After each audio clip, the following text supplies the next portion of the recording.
Please subscribe to the channel before watching the video. You are watching this because you are exhausted.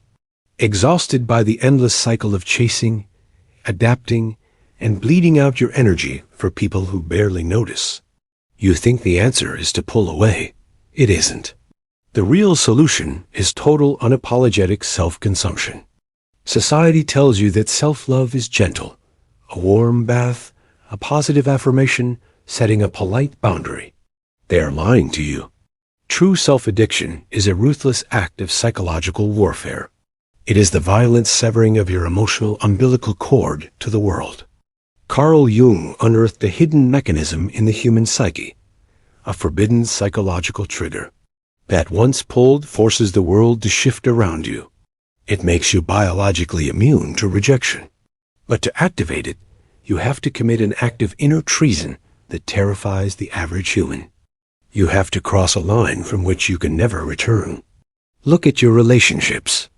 Look at how you operate when you want someone to like you, respect you, or stay with you. You accommodate. You bend. You analyze their moods. You anticipate their needs before they even speak. You call this being a good person. You call it being highly empathetic. Jung had a different term for it. He called it participation mystique. It is a state of psychological fusion, a primitive state of mind where you do not know where you end and the other person begins. You are entangled. You believe that by pouring your psychic energy into someone else, you are securing your place in their life. You are not a martyr. You are a merchant. You are trading your life force for scraps of validation.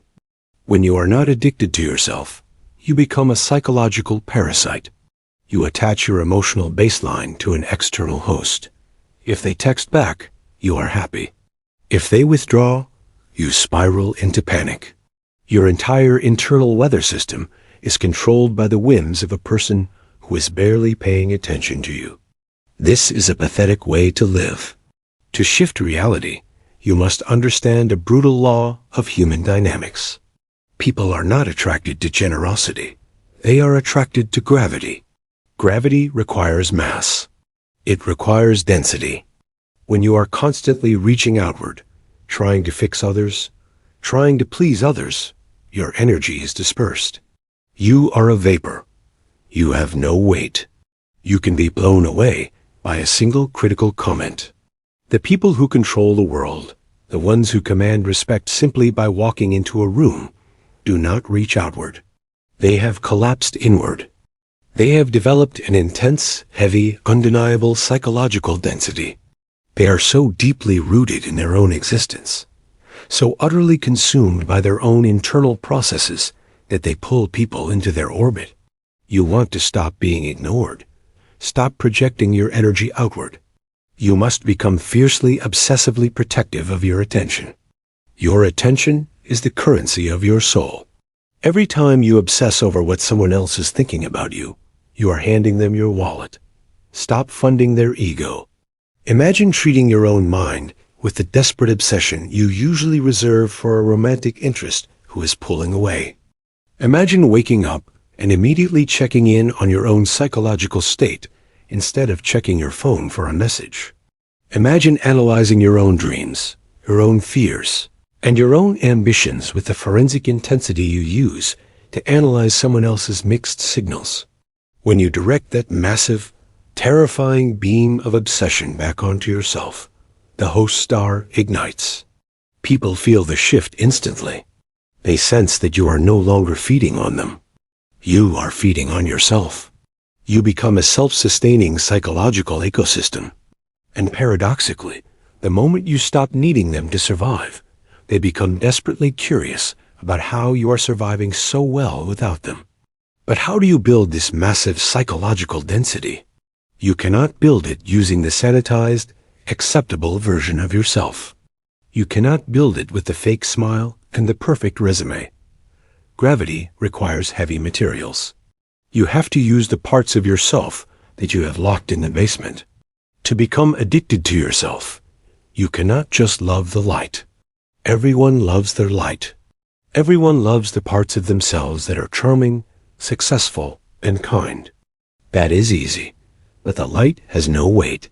Jung taught that the true power of the human psyche is buried in the shadow. The shadow is everything you refuse to acknowledge about yourself. Your selfishness, your capacity for manipulation, your suppressed rage, your ugly animalistic greed, your perverse desires. From childhood, you are taught to amputate these parts, to hide them, to push them down, so that society would accept you. But Jung discovered a terrifying secret. When you cut off your shadow, you do not destroy it. You just give it autonomy. It operates behind your back, driving your self-sabotage, fueling your anxiety, and making you project your inner demons onto other people. To become untouchable, you must do what Jung did. You must face the monster and invite it to dinner. In 1913, Jung went through a period of intense psychological fragmentation. He was hearing voices. He was seeing visions of apocalyptic blood. Most men would have checked themselves into an asylum. Jung did the opposite. He locked the door of his study, sat at his desk, and initiated a direct conscious conversation with his own madness. He wrote it all down. This became his legendary, deeply guarded red book. He met figures in his mind. He spoke to them. He analyzed them. He didn't run from his darkness. He became utterly fascinated by it. This is the core of becoming addicted to yourself. Fascination. You must develop a clinical obsessive fascination with your own ugliest traits. When you feel intense jealousy because a peer succeeded, do not suppress it. Do not tell yourself, I am a good person. I shouldn't feel this way. That is weakness. Instead, trap the jealousy. Pin it to the wall of your mind under a microscope. Look at it. Ask it where it comes from. Trace it back to its root. When you feel the urge to manipulate a situation, watch yourself do it. Study the mechanics of your own deceit. This sounds perverse. It is. It is psychological alchemy.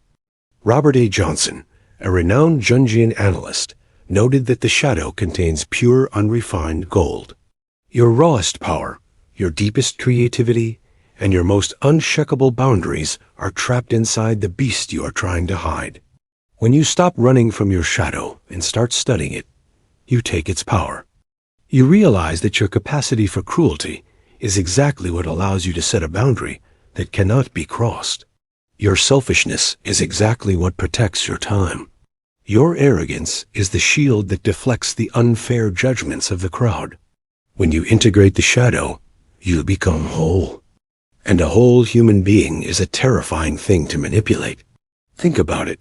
How do manipulative people control you? But what happens if you already know you are capable of being bad? What happens if you have already shaken hands with your own inner psychopath? You become immune to emotional blackmail. Someone says, "You are being selfish." You look at them completely unbothered and reply, "I know." The game ends. Their weapon shatters against your psychological density. You cannot shame a person who has already explored the darkest corners of their own soul and decided to own them. You stop needing the world to validate you as a good person because you have accepted that you are a complex, dangerous, fully realized entity. You are no longer performing for the audience. You are watching your own movie, completely enthralled by the plot. But once you stop running from the monster, what do you feed it? You feed it the exact energy you have been wasting on the external world. We return to the concept of libido, not in the Freudian sexual sense, but in the Jungian sense, psychic energy, the life force that animates your desires, your focus, and your will. Right now, your libido is scattered. It is hooked into a dozen different external objects.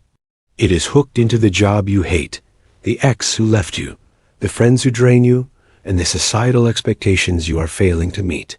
You are bleeding out from 1,000 tiny cuts. Jung outlined a process necessary for profound psychological rebirth. He called it libido retraction. You must systematically hunt down every external thing that is holding your psychic energy, and violently pull the hook out. You must reel that energy back into your own chest. This is not a passive act of withdrawing. This is an active, aggressive reclamation of your property. When someone insults you, and you spend 3 days obsessing over what they said, they have stolen your libido. They are living rent-free in your mind, burning your fuel to power their memory. Retraction means you notice the obsession and you forcefully snap the tether. You redirect that exact amount of mental energy toward a personal obsession. You take the rage they caused you, and you use it to lift heavier in the gym.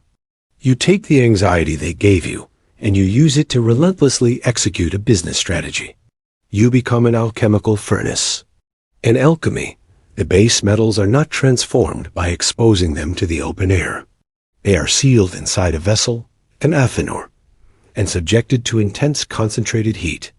Your mind is the vessel. You must seal it. Stop leaking your plans to people who secretly want you to fail.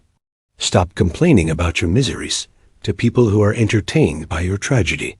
Stop seeking advice from people whose lives are a disaster. Close the valves. When you stop venting, when you stop seeking external comfort, the internal pressure builds. The psychic heat rises. This heat is uncomfortable. It will feel like anxiety. It will feel like isolation. You will have a desperate urge to reach out, to text someone, to numb the tension with cheap dopamine. Do not open the valve. Let it burn. This heat is exactly what melts down your weak, fragmented ego and forges a solid, unshakable self. As you pull your libido back from the world, a strange phenomenon occurs. You become incredibly sharp. Your memory improves. Your physical energy spikes. Because for the first time in your life, you are operating on 100% of your own battery power instead of running cables to every emotional vampire in your zip code. You wake up, and your first thought is not about who hasn't messaged you. Your first thought is a ruthless calculation of how you will advance your own psychological and material empire today. You start to view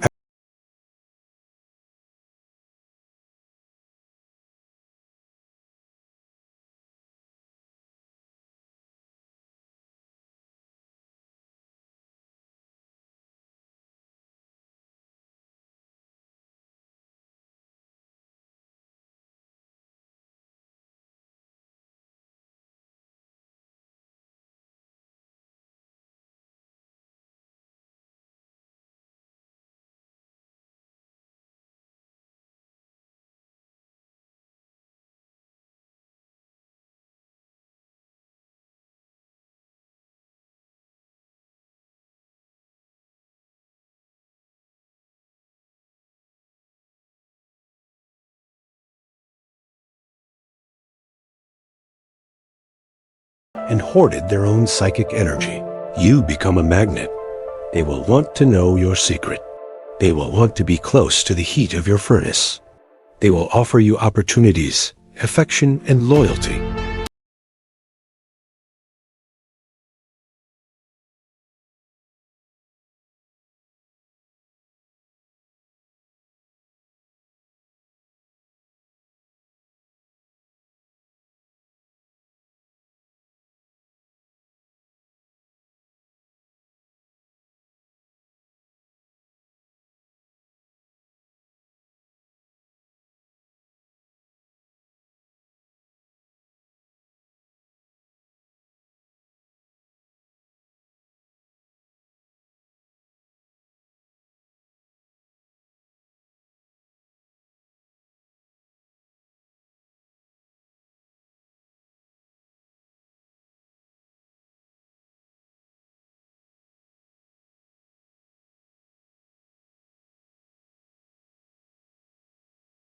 Mind could crave the absolute approval of his idol, a guaranteed legacy, prestige, and the safety of the psychoanalytic establishment.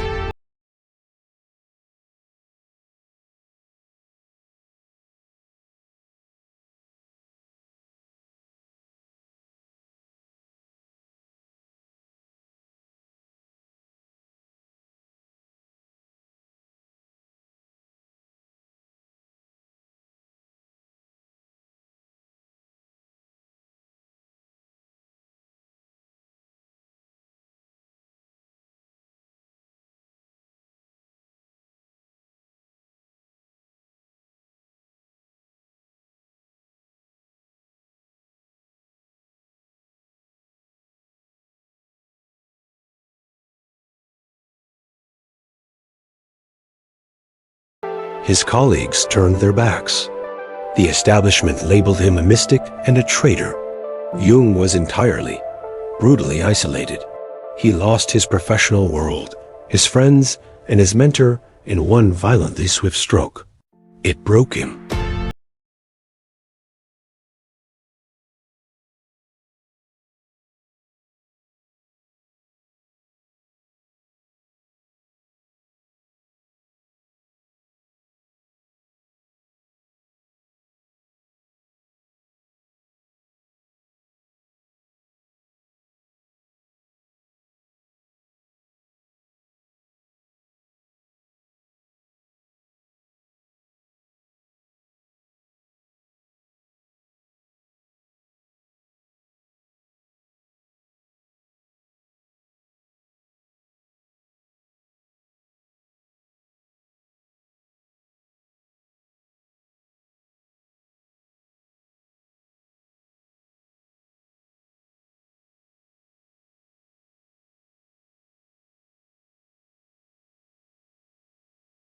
Expectation that dictates how you should behave, what you should believe, and who you should be.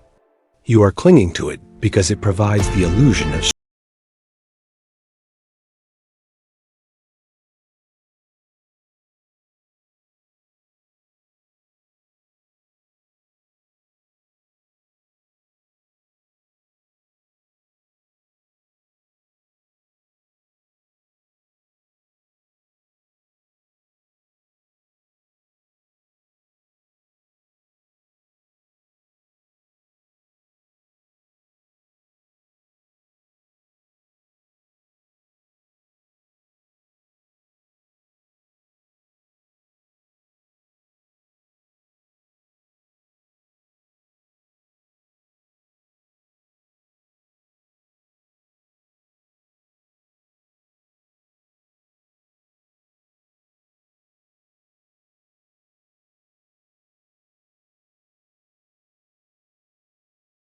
every time you post a photo, send a text, or walk into a room.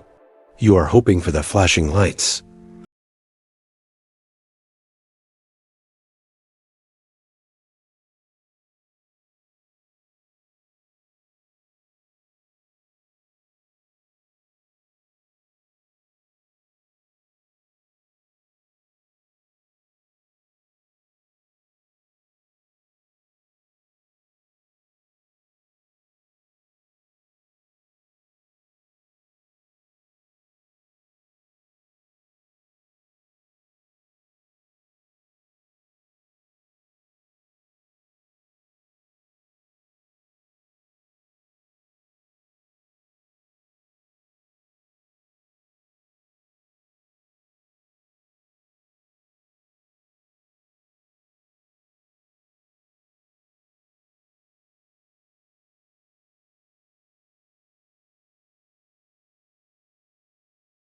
You today, you check your own internal metrics. What is the baseline? What is the objective? You go to the gym, but not to build a body,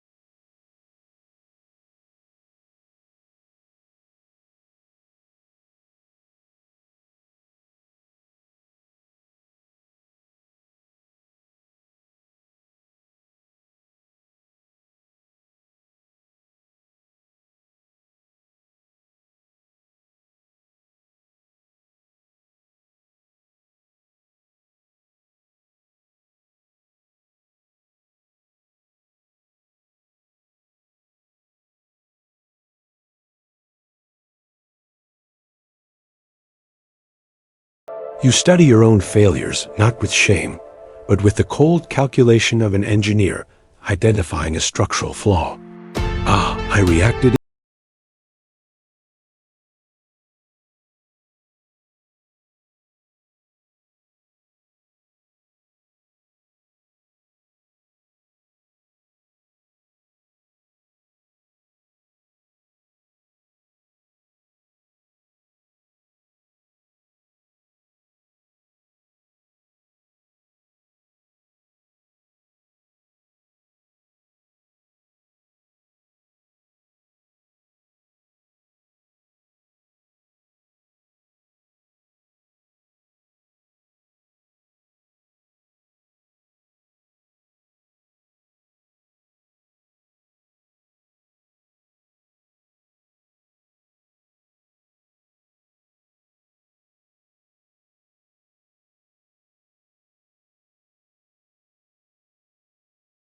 the way you view every relationship you have ever had.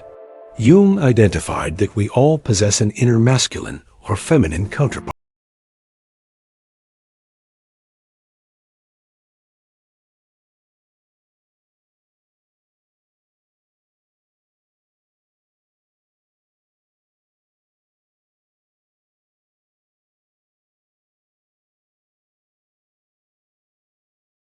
A fraction of those traits, and you fall desperately obsessively in love with them. Or you find an idol, a mentor, a leader, and you worship them. You are not actually in love with them. You are in love with the unactualized parts of your own soul that you have pasted onto their face. You are attracted to her wild, unapologetic freedom because you have caged yourself in rules. You are obsessed with his dark, imposing confidence because you are crippled by self-doubt. You worship that entrepreneur's relentless focus because you are drowning in distraction. You use them as a surrogate for your own greatness. You try to possess them so that you can possess those traits by proxy. This is why relationships fail. This is why idols disappoint you. Eventually, the human being underneath the projection makes a mistake. The mask slips. They show weakness. They act selfishly, and your illusion shatters. You become bitter. You feel betrayed. They did not betray you. You burdened the flawed mortal with the weight of your own undeveloped godhood. To become truly mentally untouchable, you must execute the most ruthless maneuver in Jungian psychology. You must rip the projection off their face and swallow it whole. You must consume the idol. When you feel that magnetic, desperate pull toward someone because of a specific trait they possess, stop. Do not chase them. Do not try to win them over. Isolate the trait. What is it? Is it their ruthlessness? Is it their charm? Is it their unshakable calm under pressure? Identify it, then brutally force yourself to cultivate that exact trait within your own personality. If you want their discipline, do not date them to feel disciplined by association. Become the most disciplined entity in your zip code. If you are captivated by their mysterious, quiet power, stop talking, shut your mouth, and become the mystery. You stop seeking the missing pieces of your puzzle in the pockets of other people. You manufacture the pieces yourself. This is the process of integration. You become the Ouroboros, the serpent eating its own tail, a completely self-contained, self-generating engine of reality. When you achieve this, your relationships fundamentally change. You no longer enter a room looking for someone to complete you. You enter the room already complete. You do not need anything from anyone. You engage with people purely by choice, not by necessity. And because you need nothing, you have all the leverage. You become a psychological black hole. Your density is so absolute that light cannot escape you. People will be inexplicably drawn to you. They will try to project their unlived potential onto you. They will see you as the savior, the rebel, the stoic, the master. You will watch them do it. You will recognize the mechanics, and you will remain entirely unfazed because you know the truth. You are not their savior. You are simply a mirror reflecting the heavy, terrifying reality of a human being who has stopped outsourcing their existence and finally taken the throne of their own mind. The moment you become addicted to yourself, reality warps. It is not magic. It is the mechanics of human perception. When you remove your attention from the world suddenly starves for your attention. The people who ignored you will start watching your moves. The systems that rejected you will try to recruit you. The individuals who used you will suddenly find themselves intimidated by your silence. They will sense the shift. They will feel the withdrawal of your participation. They will realize with a sudden sinking dread that they no longer have any collateral to hold against you. You do not care if they leave. You do not care if they stay. You are too busy building the empire in your head to care about the politics of the peasants. You have traded the exhausting, hollow pursuit of being liked for the cold, unshakable reality of being feared, respected, and entirely free. You have survived the therapeutic darkness. You have faced the monster, consumed the projection, and emerged as the architect. But as you stand in the center of your newly forged isolation, a question will rise from the depths of your integrated shadow. If you are now capable of observing the entire world as a psychological game, if you can read their projections, anticipate their betrayals, and manipulate the gravity of any room, what happens when you realize that the most dangerous opponent you will ever face is the version of yourself you haven't met yet?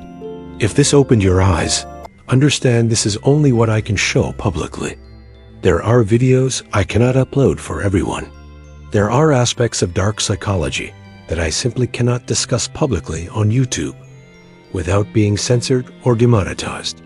The algorithm suppresses the most powerful information. Those exist behind the join button. If you're still here, you're not like the others. Subscribe if you haven't. But if you want what's hidden, click the join button and step into the architect level. You will unlock exclusive uncensored videos that dive into the deepest parts of the human psyche. Most won't. That's the point.